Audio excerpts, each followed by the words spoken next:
Five Nights at Freddy's. The Fourth Closet. Chapter 12. "Is it working?" Marla asked, nervously tapping the device in her ear. Carlton sped up the car. "Mine worked," he said brusquely. He glanced at her. She was kneading her hands together, her knuckles going white. "I mean, you can't really tell if it's working until—" "Until what?" Marla said. "Well, until you're in danger and—" "And what?" Marla seemed impatient. "And you don't die." Carlton nodded reassuringly. "So how do we know if they're not working?" Marla's voice had lost its energy. "Well, if it doesn't work, you won't have to worry about it for too long." He smiled. "Right." Marla stopped fidgeting with the device and put her hand in her lap. "It will work. I've rewired yours exactly like mine." "I'm not usually in the thick of this stuff," Marla said. "I come in afterward with hugs and band-aids. If this were a movie, I'd be the lame babysitter, not the action hero." There was a hint of bitterness in her voice, and Carlton looked at her, surprised. "Carlton, the road!" He snapped his attention back to what he was doing, and gave the wheel a controlled jerk. "Marla, I've seen you in the thick of this stuff. Remember Freddy's?" She gave a half-hearted nod. "And don't dismiss the power of hugs and band-aids," he added, slowing the car as the restaurant sign came into view. Circus Baby's Pizza blazed out over the night, casting half the block in garish red light. "Can't miss this," Carlton replied, as they pulled into the parking lot. As soon as they were past the neon sign, its brilliant, witchy light faded into the background. The lot was stark and bare. "No one's here. Are you sure about this?" Marla said urgently. "No, but I know what I saw." Carlton drove slowly toward the entrance, pointing toward the clown girl mascot leaning over the entry sign. "And that is who attacked me." They parked close to the building. Carlton stopped to rummage around in the trunk for a minute, coming up with two small flashlights. He flicked one on and off experimentally, then handed it to Marla. "Thanks," she whispered. They started around the side of the building, and Carlton swept his light along the wall, illuminating a row of tall rectangular windows. The window surfaces were tinted so dark they could not see in, and the frames were smooth black metal, with nowhere to force an opening. Carlton shook his head and gestured toward the back of the building. Marla nodded, gripping her flashlight like a lifeline. There was more parking behind the building, and the back wall was lined with trash cans, two dumpsters sticking out on either side of the metal door. The only light came from a single flickering orange bulb, set above the plain door like a decoration. "Looks like this is our way in," Carlton whispered. "Look." Marla shone her light down onto fresh prints of the mud, tracking close to the wall and leading up to the door. "Jessica?" Marla looked at Carlton. "Maybe." Marla grabbed the door handle and pulled hard, but it didn't budge. "I don't think we'll find another way in," she whispered, and he grinned. "You think I didn't come prepared?" Carlton said, slipping a flat leather case from his pocket. He held it out to her. "Hold this," he said, and selected several thin strips of metal as she balanced the case for him. "Are those lockpicks?" Marla hissed. "If there's one thing I've learned from watching my dad, it's that lockpicking can be used for good," Carlton said solemnly. He bent over the lock, trying to keep his head out of the way of the light, and slowly began to wriggle the lockpicks into place. "Oh, whatever. You can't pick a lock, can you? Is it even legal to own these?" Marla asked. He looked back at her. She was holding the kit away from her body, as if trying to disassociate herself from it. "It's legal as long as you don't pick any locks," he said. "Now be quiet so I can pick this lock." Marla looked around nervously, but didn't say anything. He turned his attention back to the door, listening for the telltale clicks of the tumblers falling into place as he carefully made his way through the mechanism. "This is taking forever," Marla whined. "I didn't say I was good at this," he said absently. "Got it." He grinned, triumphant. The door opened with a creak, revealing a wide hallway with a gentle upward slope. The hall itself was dark, but a few yards ahead they could see the dim glow of fluorescent lights. Marla pulled the door closed behind them, cushioning it with her hand so it wouldn't slam. The light was coming from an open door on the left side of the hall. They waited, but no sound came from its direction, and they started to move, hugging the wall. As they got closer, Carlton sniffed the air. "Shh!" Marla hissed, and he jerked his head toward the door. "Pizza," he whispered. "Can't you smell it?" Marla nodded, and impatiently waved him forward. "Of all the smells in this place, that's the one that catches your attention?" The open door proved to be the kitchen, and they glanced around briefly.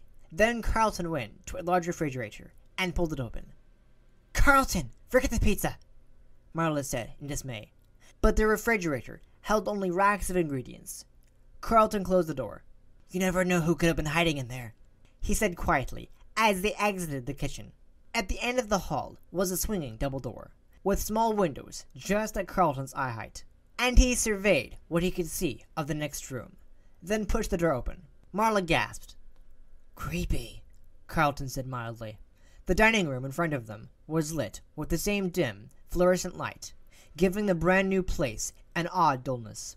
There were tables and chairs at the center, and arcade games and play areas along all the walls, but their eyes were drawn immediately to the small stage at the back corner.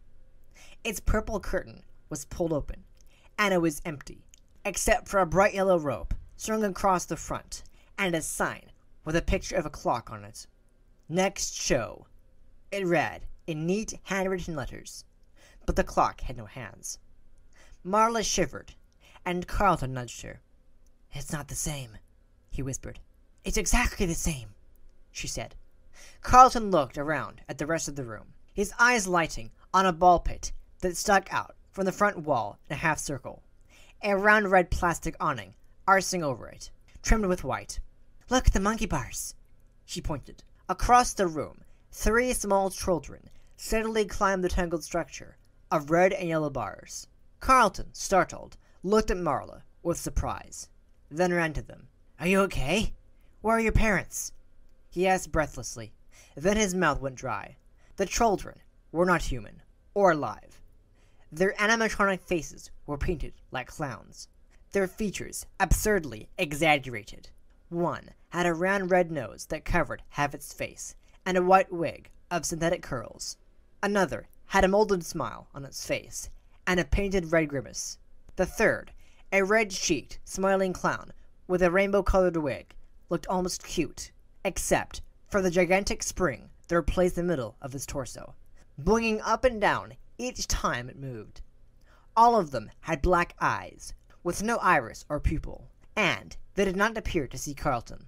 He waved his hands, but they did not appear to turn their heads, just kept grasping the bars with their pudgy hands, and pulling themselves along the structure with uncanny precision. All of them emitted a loud whirring sound, as if they were wind-up toys that had been set loose to climb. The child with the spring suddenly flung its top half over the top of the bars, the spring extending into a long wavy wire. Then it grabbed a bar, and its feet shot into the air wildly, and came snapping back into place on the other side. "My mistake. You're not the kids we're looking for. Carry on," Carlton whispered shakily, as the creatures continued, weaving over and under, back and forth through the structure. "They don't see us," Marla whispered, and it took him a moment to register her voice. "What?" he said, his eyes still on the clown children. "They don't see us," she repeated. "These little things are working." She tapped her ear. "Right, good," Carlton said, pulling himself away from the scene. Marla was smiling with relief. "We still have to be careful, though," he warned. "I can't guarantee it works on everything, and it definitely won't work on people." Marla shivered, then nodded quickly. "There's a room past the stage," she said. "Looks like an arcade," Carlton said grimly. Marla slowed by the stage, her hand drifting toward the curtain, as if she might try to look behind it. "No!" Carlton grabbed Marla's hand. "The last thing we want to do is call any attention to ourselves." Marla nodded in agreement. The arcade smelled overpoweringly of new plastic, the games gleaming and scarcely played. There were a dozen or so freestanding arcade cabinets, and 2 pinball machines, one, predictably, by now, clown-themed, and the other painted with cartoonish snake charmers. Carlton gave them a wide berth.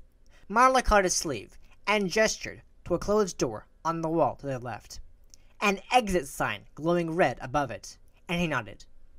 They headed for it, creeping past a test your strength game, governed by an adult-sized clown with a face made of jagged metal pieces, who nodded continuously, its painted smile maniacal.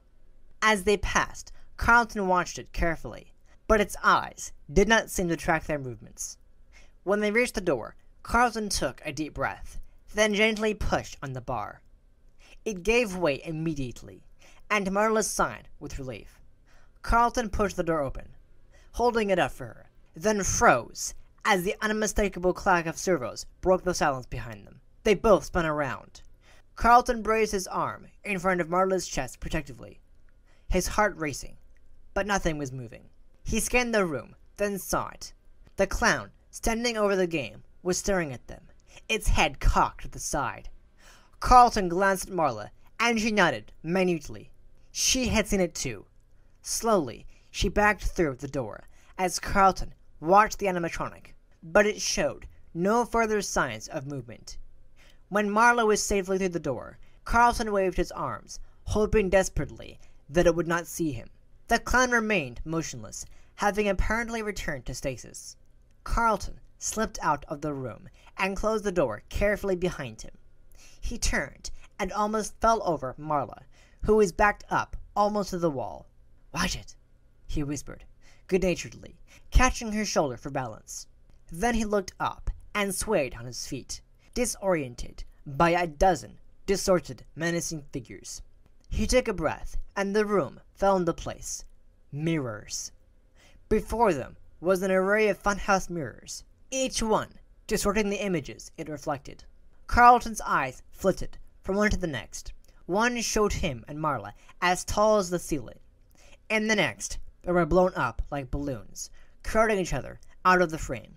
In the next, their bodies looked normal, but their heads shrank to stalks an inch wide. "Okay then," he whispered. "How do we get out of here?"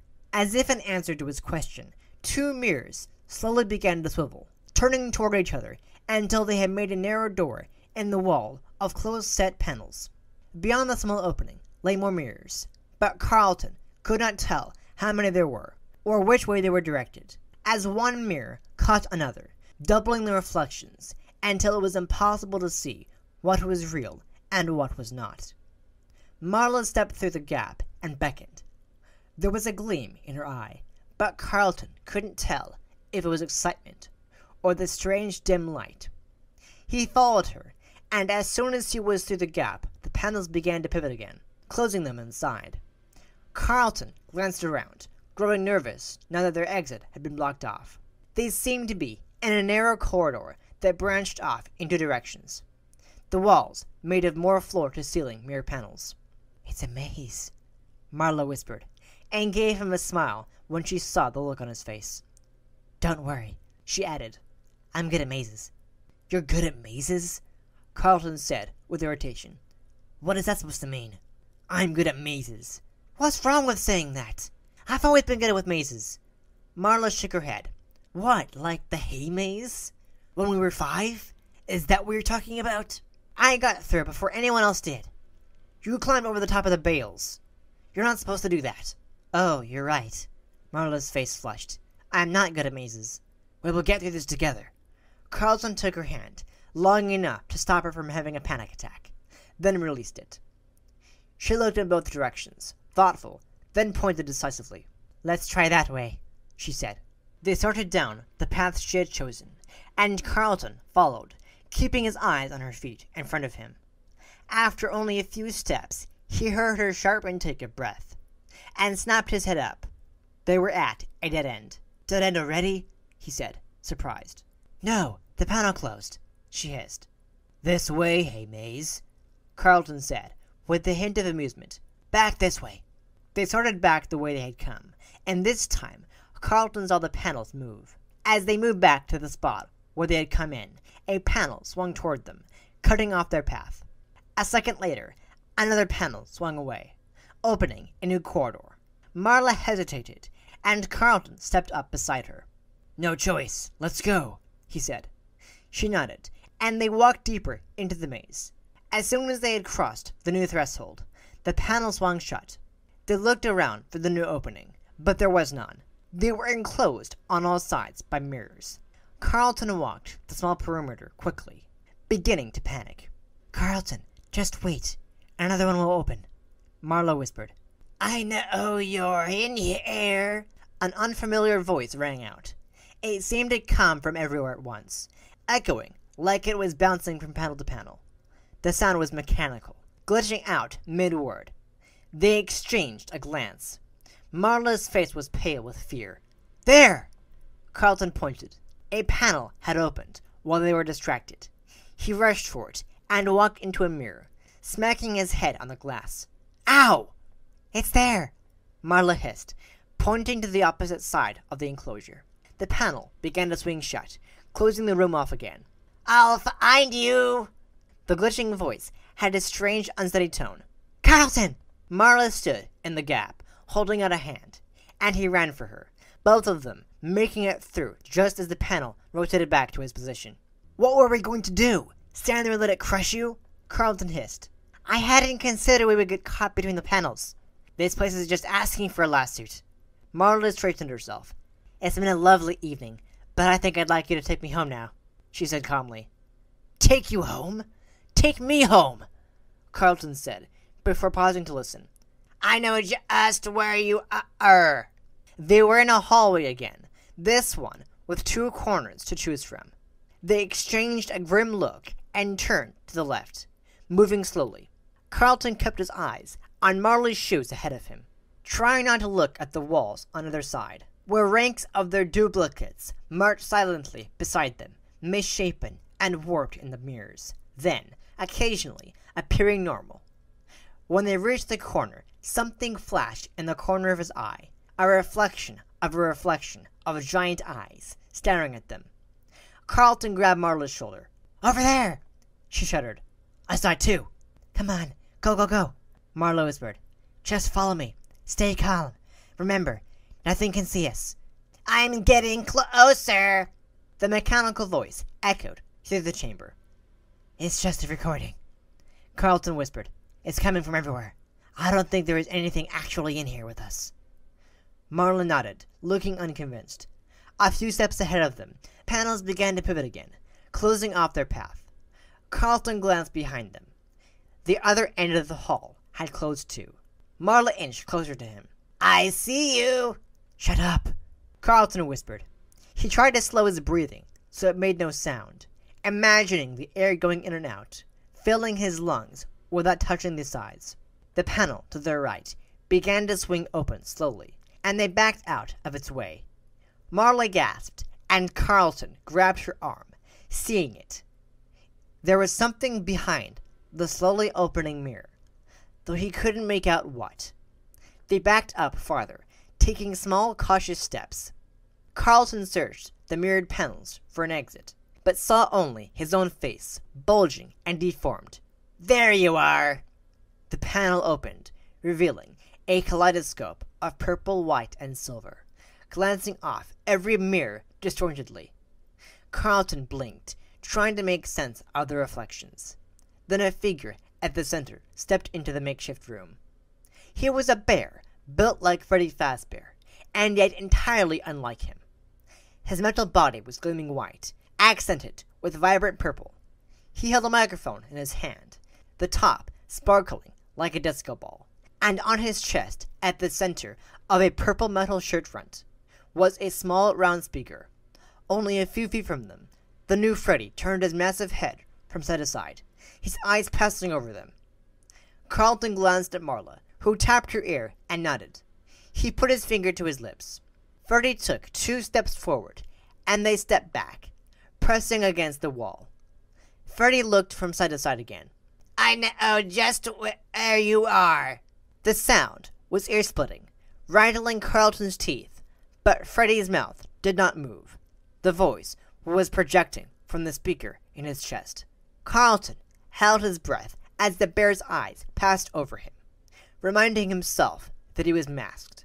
But the bear's eyes hesitated on him before moving away. Carlton could feel the sweat beating on his forehead. The wall behind them repositioned, and Carlton shifted his weight just in time not to fall, Marla moving just behind him. The panel swung open slowly, and they edged away as Freddy walked slowly in their direction, heading for the new exit, where they were now standing. Marla touched Carlton's arm, guiding him to the side, just as Freddy lumbered past them, his shiny surface almost brushing against Carlton's nose. "I'm getting closer!" Freddy stuttered menacingly as he disappeared around a corner. The panel began to swing shut, and Marla pointed urgently to the door Freddy had come in. They raced for it, making it through just before the mirrors closed. Carlton and Marla stared at each other, gasping as if they'd run miles. "Was that Freddy?" she whispered. He shook his head. "I don't know, but he was different," Carlton said. "What? Different from what?" "The other animatronics we've seen so far. He was looking at me," Carlton said uncomfortably. "They're all looking at us." "No, he was looking at me." "I can hear you! Come on out!" Freddy called out as if on cue. His voice echoed through the maze of mirrors, as impossible to locate as it had been before. Carlton took a deep, steadying breath. "How are we supposed to get out of here?" he whispered, trying to sound calmer than he felt. "Where even are we?" "There, that light." Marla pointed over their heads at the rafters above them, where a red stage light beamed down over the entirety of the maze. "What?" "I saw that light when we first came in, but it must have been at least 20 feet away. Now it's right over our heads. We just have to keep moving away from it now," she said confidently. Carlton studied the ceiling for a moment, considering what she'd said. "I told you, I'm good at mazes," she winked. "We just have to wait for the right panels to open." She pointed toward a specific panel. "That could take ages," Carlton said despairingly. "It will take longer if we don't keep track of what direction we're going in," Marla said. "Come on." She set off down the path she had indicated, and Carlton followed close behind. "I'm getting closer!" Freddy's voice resounded through the maze. "That sounded like it was right behind us again." "He's coming around," Carlton whispered. Okay. Then we go around too. Just get us out," he said quietly. Marla nodded, and they walked cautiously onward, flanked by their various distorted duplicates. The pivoting panels forced them nearly in a circle before giving them a choice of direction, and Marla leapt on the chance, grabbing Carlton by the hand and almost running down the passage until they were stopped again and made to turn. "Shh!" Carlton hissed frantically. Marla pushed experimentally on the side of one of the panels, but it didn't budge. Carlton stepped up to help, throwing his full weight against the mirror, but even under their combined force, it would not turn. "I don't know why I thought that would work," Marla whispered. "I've almost got you," Freddy intoned. Marla looked around uncertainly. "I've got a really terrible idea," Carlton said slowly. Marla gave him a warning look. "Are you still keeping track of where we are? Or at least, the direction that we should go?" "I think so," she said, scanning the rafters again, a look of comprehension dawning on her face. "Close enough," he said. "What are we going to do?" Marla asked, sounding like she already regretted it. Carlton took the flashlight out of his pocket and made a fist around it, wound up his arm, and smashed the butt of his light into the mirror in front of them. The glass shattered with a high, clear noise, and a dull pain reverberated up his arm. "I can hear you in the air," Freddy's voice sputtered from all around them. "Does he just say that, or did he actually hear that?" Marla said. The panel with the broken mirror swung open, but before they could move, there was a rushing sound of heavy footsteps and crunching glass shards. Carlton held his breath and nodded to Marla. Freddy stepped into the room with forceful steps, then immediately stopped in the center, his upper body slowly turning to scan the surroundings. Carlton and Marla crept around the glass shards and snuck through the open panel behind the animatronic. In the corridor, Carlton looked questioningly at Marla, and she pointed. He nodded, strode to the farthest mirror, and smashed it. In an instant, Freddy pivoted toward them. The wide-eyed face turned from side to side.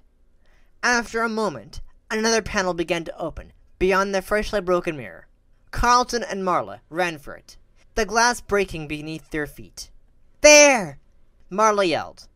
Carlton looked up and could see an exit sign above a door, just a few yards from where they stood. Marla caught Carlton's eye and mouthed, "We're almost there." "Come back here," said Freddy's maniacal voice, and then they all stepped out into the last passage. A jauntily painted ticket booth was visible, and beyond that, an open wall. Marla and Carlton exchanged a glance and cautiously sped up. "Got you," Freddy said. The speaker was right behind Carlton's head, and Carlton startled, tripping over his own feet. He righted himself with a palm on the mirror, then took off after Marla, and ran straight into his own reflection, hitting his face on the glass. "Marla, wait!" he screamed. He could see her reflection in 3 mirrors, but was still unsure of where she had actually gone. "Wait!" He rubbed his forehead and looked into the nearest mirror, trying to see if he was bleeding. He was not, but something was wrong. It took him a second to realize that his earpiece had been knocked loose. He looked around in panic, when suddenly Freddy loomed behind him in the mirror. Carlton froze in place. The massive white and purple bear's head was staring at him from the mirror, looming over his shoulder. He looked down and saw the earpiece at his feet. In one swift motion, he leaned down to grab it. His hands were shaking, and he struggled to get it back into his ear. When he looked up, Freddy was standing over him, and Carlton was lifted off his feet with a sudden, painful force. Carlton jerked and dropped back to the ground, the earpiece falling beside him. Freddy drew back and stared at Carlton for a moment, his eyes clicking back and forth, and his mouth opening just enough to reveal 2 long rows of perfectly polished white teeth. Carlton leapt toward the earpiece on the ground, just as Freddy's arm shot out and shattered another glass panel. Carlton hit the wall head first with a bang and recoiled in pain. Freddy turned his head first from side to side, then all the way around to face backward, his eyes searching wildly. Carlton scanned the ground in panic and saw the earpiece again, but it was in 3 places in 3 mirrors.